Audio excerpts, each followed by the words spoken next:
चला मंडळी, आज आपण बघूया पुरणपोळीसाठी पुरण शिजवायची परफेक्ट पारंपरिक पद्धत। हे असं मस्त सोनसळी रंगाचं लोण्यासारखं मऊसूत पुरण तयार करण्यासाठी मी भरपूर टिप्स दिलेल्या आहेत। पुरण अजिबात कोरडं पडलेलं नाही किंवा कितीही हाताळलं तरी हाताला चिकट लागत नाही। हे असं इतकं सुरेख पुरण तयार केलं की त्याच्या पुरणपोळ्या सुद्धा अगदी दुलईसारख्या मखमली होतात। पुरण करण्यासाठी आपण इथे 3 वाट्या आणि वजनाने अर्धा किलो चण्याची डाळ स्वच्छ निवडून घेतलेली आहे।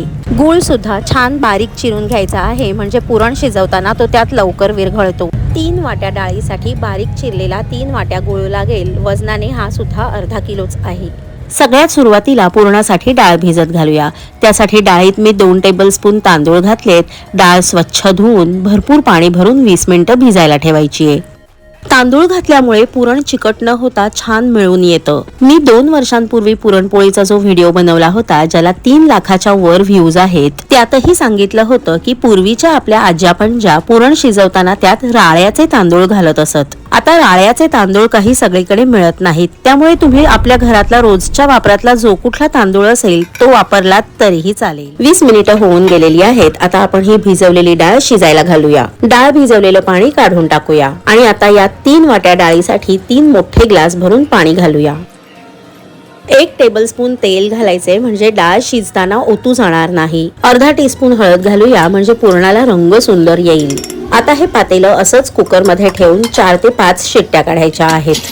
हे बघा, ही कुकरची पहिली शिट्टी झालीये आणि डाळ अजिबात ओतू गेलेली नाहीये। मी तुम्हाला अगदी जवळून दाखवते। डाळीच्या कुकरच्या 4 शिट्ट्या होऊन प्रेशर निवलेलं आहे। आपण झाकण उघडून बघूया।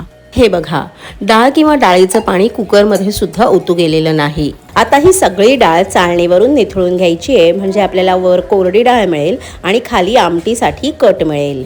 डाळीतलं सगळं पाणी निथळलेलं आहे। आता आपण पुरण करायला घ्यायचंय। इथं मी चाळणीवर निथळलेली डाळ जाड बुडाच्या लंगडीत काढलीये। शिजलेली डाळ मी तुम्हाला जवळून दाखवते। हे बघा, डाळ अखंड तर दिसते, पण अशी दाबून बघितली तर आतपर्यंत मऊसर शिजलेली आहे।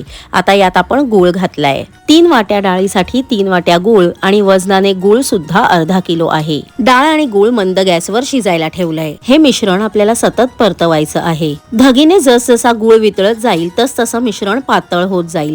झाऱ्याने किंवा कालथ्याने डाळ परतवताना ही अशी अधेमध्ये मॅश करत राहायचंय। डाळीतला सगळा गूळ विरघळलेला आहे आणि आपल्याला आता हे घट्ट होईस्तवर शिजवून घ्यायचंय। गूळ विरघळल्यानंतर मी गॅसची आच मोठी केलेली आहे। आता इथून पुढे खरी परीक्षा असते। मिश्रण रटरट शिजायला लागलं की हे असे मध्ये मध्ये बुडबुडे फुटायला लागतात आणि ते जोरात फुटून बऱ्याच वेळा बाहेर उडतात आणि जर ते हातावर किंवा चेहऱ्यावर आले तर गरम गरम गुळाचा जोरात चटका बसतो, ज्याचे डाग सुद्धा लवकर जात नाहीत। तर मिश्रण फुटून ते अंगावर उडू नये यासाठी मी तुम्हाला इथे ट्रिक दाखवते। हे मिश्रण ढवळताना नेहमीसारखा गोलाकार कालथा न फिरवता या अशा पद्धतीने उभा किंवा आडवा फिरवला तर ते बुडबुडे जे आहेत ते आतमध्येच जिरतात आणि आतच फुटतात, उडून बाहेर येत नाहीत।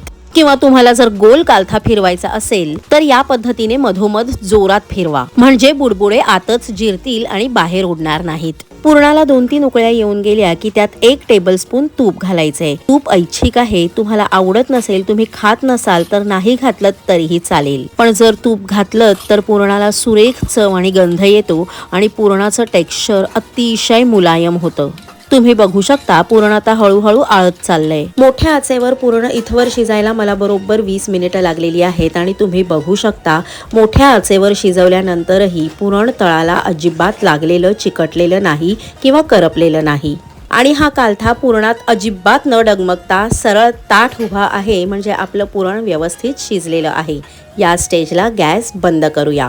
गॅस बंद करूनच पुरणात 1 ते 1.5 टीस्पून वेलदोड्याची पूड घातली, अर्ध जायफळ किसून घातलं आणि सगळं मिक्स करून घेतलं। हे पुरण थंड झाल्यानंतर आता दिसतंय त्यापेक्षा आणखीन थोडं घट्ट होतं बरं का। पुरण गरम असतानाच ते पुरण यंत्रातून किंवा पुरणाच्या गाळणीतून गाळून घ्यायचंय, म्हणजे ते आणखीन छान मऊ लुसलुशीत होतं। माझ्याकडचं हे पुरण यंत्र अंजली ब्रँडचं आहे। माझ्या सासूबाईंनी दिलेलं आहे। त्यांनी हे पुरण यंत्र 1985 साली खरेदी केलेलं आहे। गेली 40 वर्ष हे सतत वापरात असूनही जसंच्या तसं आहे, अजिबात खराब झालेलं किंवा बिघडलेलं नाही।